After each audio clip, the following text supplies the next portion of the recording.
Hello English learners, kita jumpa lagi di channel Bahasa Inggris itu Gampang bersama saya Pak Yusef.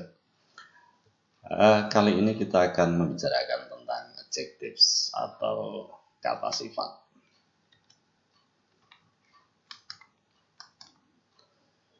Nah, mengenai kata sifat ini, apa yang perlu kita ketahui sebenarnya? Ya. Jadi paling tidak ada 4 hal. Yang pertama adalah fungsinya, kemudian yang kedua jenisnya, ketiga urutannya, ya, keempat ini perbandingan ya, menggunakan kata sifat. Tetapi dalam video kali ini saya tidak bisa membicarakan semuanya, ya, hanya akan saya bicarakan satu hal, yaitu tentang fungsinya. Jadi kita mulai dari fungsi dulu, ya,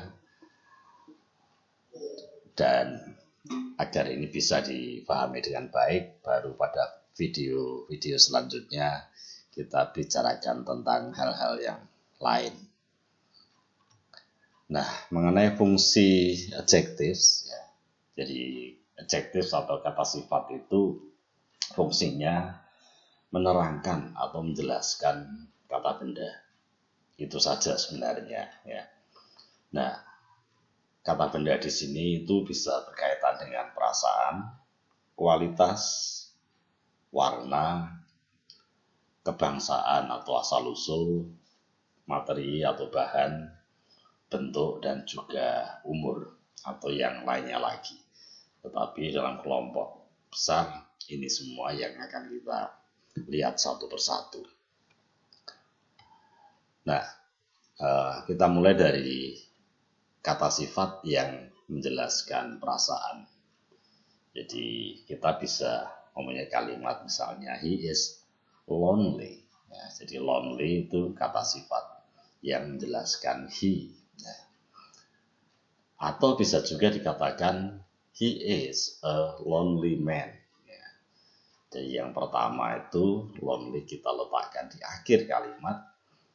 Yang kedua, nah, lonely kita letakkan di depan kata benda. Sama dengan contoh kedua, the president is happy. Kita bisa juga mengatakannya he is a happy president. Nah, kemudian yang kedua atau yang berikutnya adalah adjectives atau kata sifat yang menjelaskan atau menerangkan kualitas. Ya. John is honest. Ya. Nah, John adalah orang yang jujur. Ya. Kita juga bisa mengatakannya dengan John is an honest man. Ya. Lalu Paula is dishonest. Ya, tidak jujur. Paula is a dishonest woman. Nah, ini kata sifat yang menerangkan kualitas. Ya.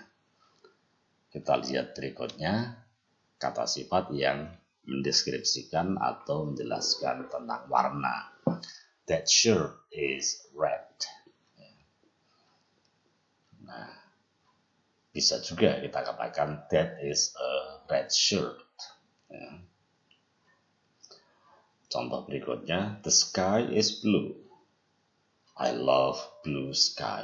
Jadi prinsipnya adalah adjektif itu bisa di akhir kalimat seperti ini, ya, atau bisa juga diletakkan di depan kata benda yang diterangkan.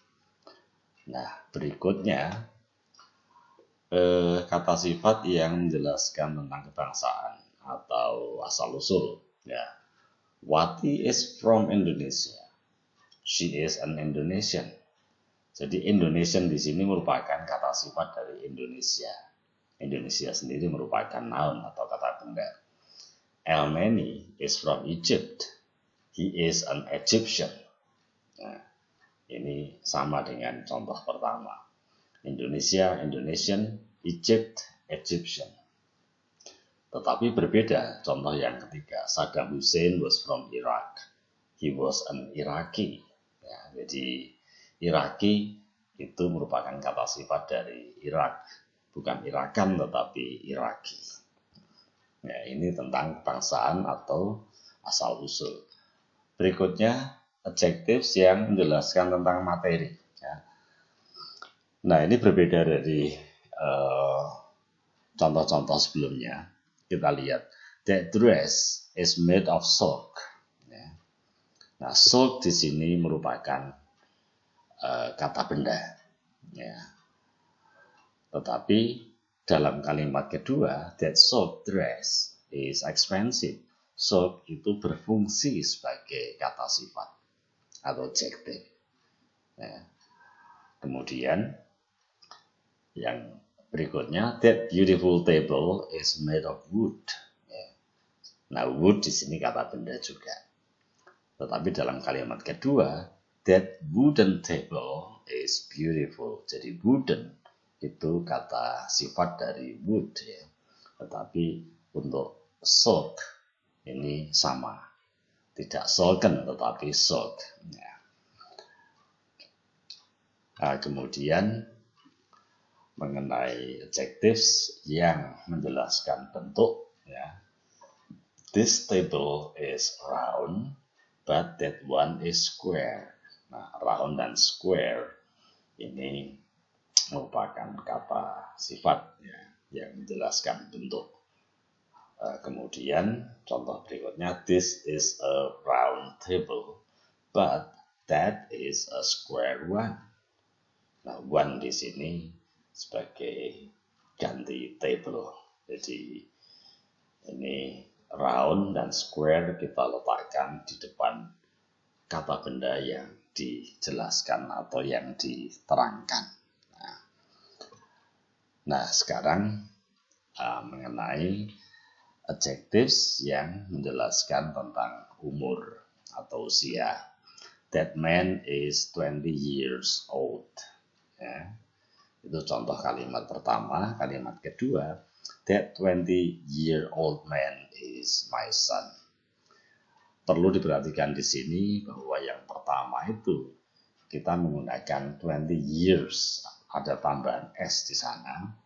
Tetapi untuk yang kedua, untuk menjelaskan orang yang berusia 21 tahun. Ya, berarti 21 year old. Itu year tidak ada tambahan S. Nah, saya kira itu dulu untuk kali ini. Jadi ini tentang fungsi kata sifat. Nah, dalam video-video mendatang kita akan membicarakan hal-hal lain yang berkaitan dengan adjectives ini. Semoga menjadi bahan belajar, ya, dan selalu berlatih. Jadi ingat, bahasa Inggris itu gampang. Terima kasih. Sampai jumpa dalam video berikutnya.